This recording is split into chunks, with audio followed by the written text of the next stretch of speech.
Hello बच्चों। तो चलिए हम अपना क्वेश्चन डिस्कस करते हैं। यहाँ पे गिवन है find a, b and n in the expansion of a plus b to the power n if the first three terms of the expansion are 729, 7290 and 30,375। अब यहाँ पे जो हमारा की कॉन्सेप्ट तो ये है, मान लीजिए हमारे पास एक एक्सप्रेशन है a plus B whole to the power n। इसका एक्सपेंशन होता है summation r is equal to 0 to n C R multiplied by a to the power n minus r multiplied by b to the power r। अब यहाँ पे rth one term होता है coefficient, इसका coefficient होता है NCR। अब यहाँ पर हमारा गिवन है कि हमारे पास एक एक्सपेंशन है a plus B to the power n। यहाँ पे जो फर्स्ट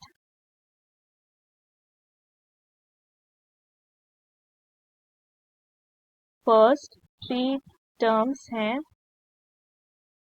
729, 7290 एंड 30,375। अब यहाँ ये जो फर्स्ट थ्री टर्म है ये होंगे हमारे, इसको अगर हम एक्सपैंड करें a plus B to the power n तो ये हो जाएगा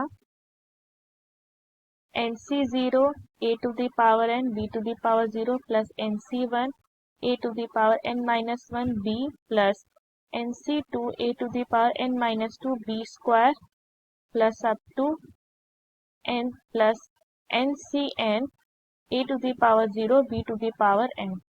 तो यहाँ पे जो गिवन है हमारा NC0 a to the power n b0 ये हमारा 729 है। ये हमें होगा a to the power is equal to 729। Similarly हमारा जो NC1 है a to the power n multiplied by b वो है 729। तो ये होगा n a to the power n minus 1 multiplied by b, यहाँ 0, 7290। एंड लास्टली जो हमारा NC2 multiplied by a to the power n minus 2 multiplied by b square है वो हमारा 30,375 है। ये हो जाएगा n minus 1 divided by 2 a n minus 2 multiplied by b square is equal to 30,375। अब यहाँ पर हम डिवाइड करेंगे तो जो हमारा a to the power n है इसको डिवाइड करेंगे हम n a to the power n minus 1 b। तो सबसे पहले हम इसको इक्वेशन नंबर 1, इसको इक्वेशन नंबर 2 और इसको इक्वेशन नंबर 3 सपोज करेंगे। तो डिवाइड 1 बाय 2 तो यहाँ होगा 729 डिवाइडेड बाय 7290। सो ये देगा हमें a divided by N B is equal to 1 divided by 10। ये आ गया। सो अब हम नेक्स्ट करेंगे 2 बाय डिवाइड करेंगे 2 बाय 3। तो हमें लास्ट में ये मिलेगा 29 divided by n minus 1 b,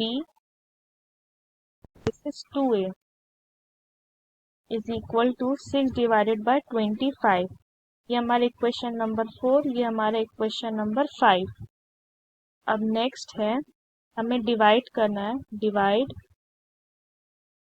4 by 5 then we get n minus 1 divided by 2n which is equal to 5 divided by 12। so to 12n minus 12 is equal to 10n। तो यहाँ से हमें n की वैल्यू 6 मिल जाएगी। तो put n is equal to 6 in equation 1।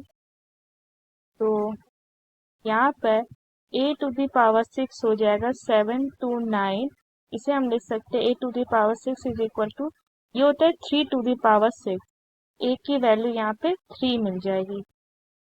Lastly अब put a is equal to 3 and n is equal to 6 in equation 5, then यहाँ पर ये होगा 6 divided by 5, b is equal to 6 divided by 25। तो यहाँ पे b की वैल्यू 5 मिलेगी। तो यहाँ पर n की वैल्यू 6, b की वैल्यू, a की वैल्यू 3 और b की वैल्यू 5 है। ये हमारा फाइनल रिजल्ट हो गया। So I hope the concept is clear. Thank you.